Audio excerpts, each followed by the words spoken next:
Hi guys! Good morning! So today is April 8. So bago ang lahat is nag-practice muna si Uno sa pag-bike. Ilang araw na rin siya nagpa-practice mag-bike. Nagulat kami dito kasi nakapag-drive na talaga siya. Pero never pa namin nasubukan na mag-drive siya ng bike niya papuntang school. So tomorrow we are planning na talaga na dalhin namin yung bike niya na kami magkakasama kaming nagbabike sa isa. So medyo syempre kabado kami ni tatay kasi hindi pa siya ganon ka marunong magbike. Pero syempre kailangan namin siya i-practice papunta doon kasi para medyo mabilis na ang matuto siya. Nakaka-balance naman na siya. Nauunahan lang ng takot. I'm thinking it's not helping you.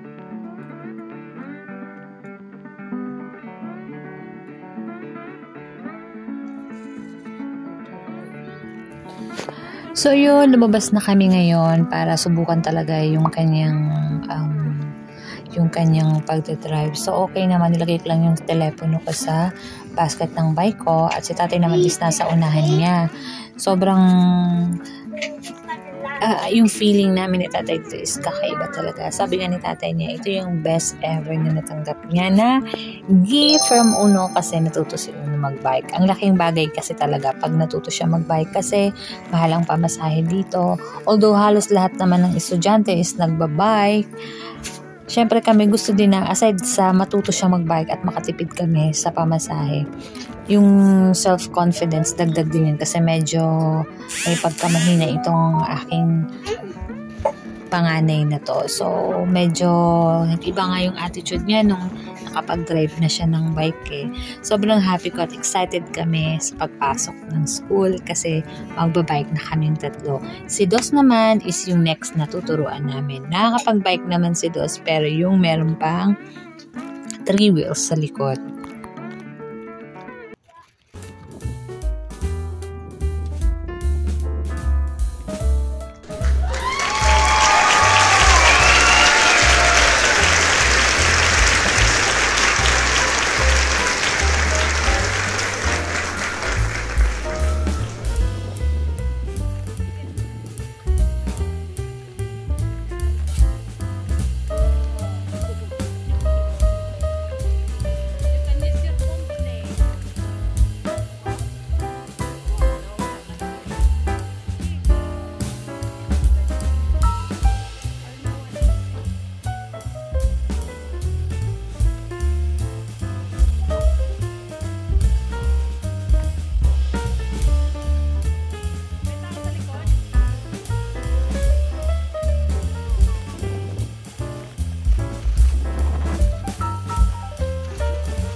April 8, birthday ni tatay.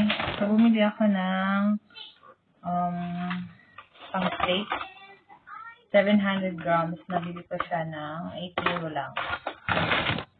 Ano na siya? 1, 2, 3, 4, 5. Tama ba? 5 pieces. 5 pieces na siya. Tapos, bisa lang ako ng mushroom. Tapos, spaghetti. Yun lang. Tapos kanina bumili kami ng ito nabili namin sa Hema, yung cake. Pero hindi ito. Drawing lang yan. Mamaya papakita ko sa inyo.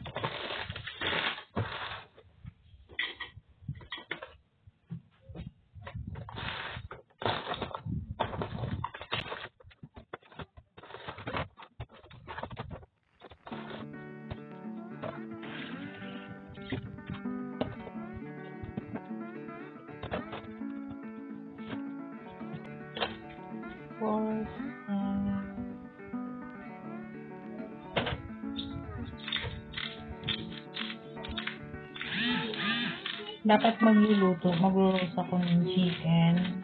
So, ganda kami lang ni tatay.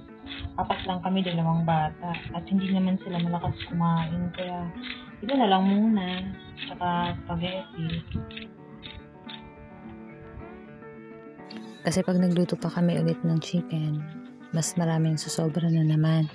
Kasi hindi talaga malakas kumain yung dalawa pa. Kami lang talaga ni tatay yung malakas lang kumain. Actually ngayong ito is parang for tatay is pinilit niya lang kasi nakafocus siya ngayon sa upcoming birthday ni Uno.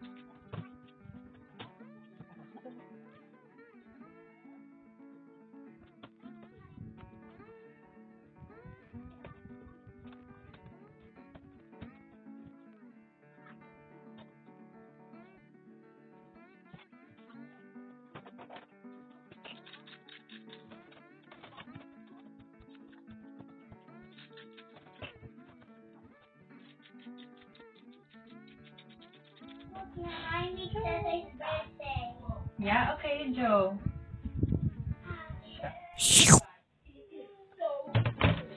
First time ko itong gagawin. Nalagay.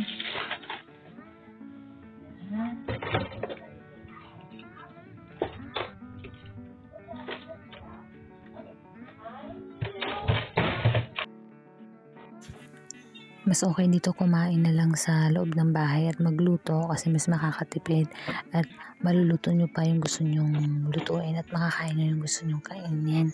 Kasi sobrang mahal din sa labas talaga kumain dito. At minsan na rin kami kumain pero talagang pinaghahandaan namin at dapat naka-budget siya.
So yung buti na lang pumayag din si tatay na magluto kami. Sabi ko talaga sa kanya na hindi pwede hindi tayo magluto. So ayun, naisip ko nga steak. So ito pala yung mga nabili ni tatay kasi ang dami naming kulang. So nagdagdag kami ng kaunting drinks para mamaya.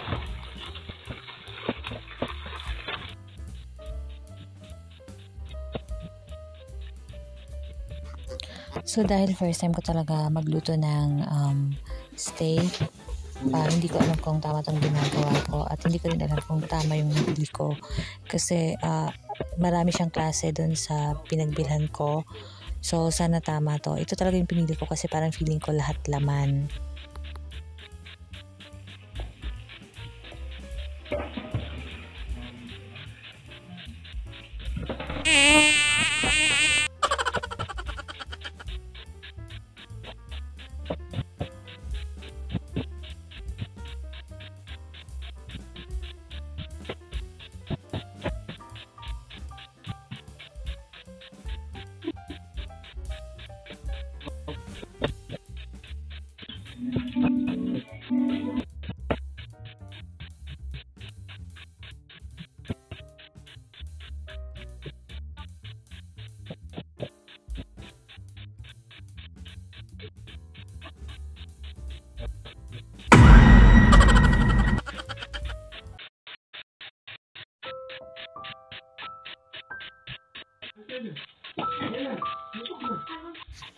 Alam niyo ba, ayaw niyo pa nga dito maghanda kasi nakafocus talaga siya sa birthday ni Uno. Actually, yung birthday ni Uno ay sa katapusan pa. Pero minsan hirap talaga kami i-celebrate. Naawa kami kay Uno kasi yung birthday niya is na taon na bakasyon. Yung mga gusto niyang i-invite sa simple lang naman na gagawing birthday niya is wala, nasa bakasyon.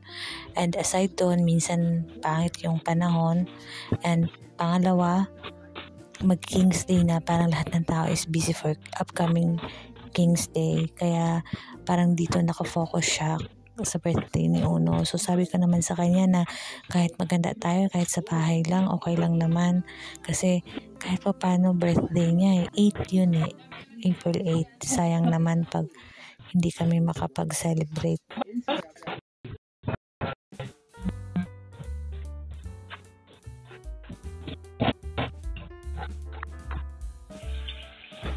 Swerte na rin ako sa taon to kasi hindi ito mapaghanap. Una-una sa lahat, masyado siya ma-care sa mga anak niya at malinis siya sa bahay, maalaga sa bata. Basta iba siya sa pagdating sa mga bata and of course sa akin. Prinsesa kaya ako niyan. Sobra at sobrang kung may mali sa amin, nag-uusap kami dalawa kung yung ito mali itong ginawa mo. Pareho kami actually. Kaya sobrang happy ko at nandito kami sa ibang bansa, magkakasama kaming 4. Parang ang hirap-hirap kasi pag nasa ibang bansa ka at hindi mo kasama yung asawa mo or mga anak mo. Parang totoo lang ang daming naging opportunity sa amin nung nasa Pilipinas pa kami, na pumunta kami sa ibang bansa. Pero may iwan noon, ng time na yun, si Uno pa lang. Pero hindi talaga namin kaya. At may mga plano kami noon na mga parang medyo hindi natuloy-tuloy. Pero kaya pala hindi natuloy-tuloy yun kasi ito pala yung plan ni God.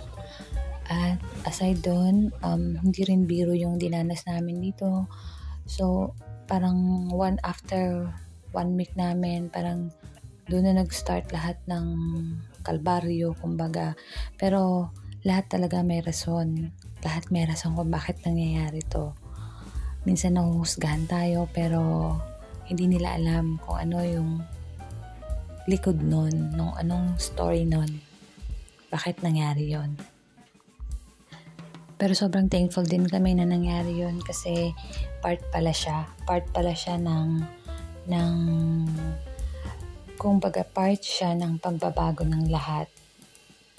Hindi ito kasi nasa ibang bansa kami. Hindi yung part na nalayo kami sa mga taong toxic.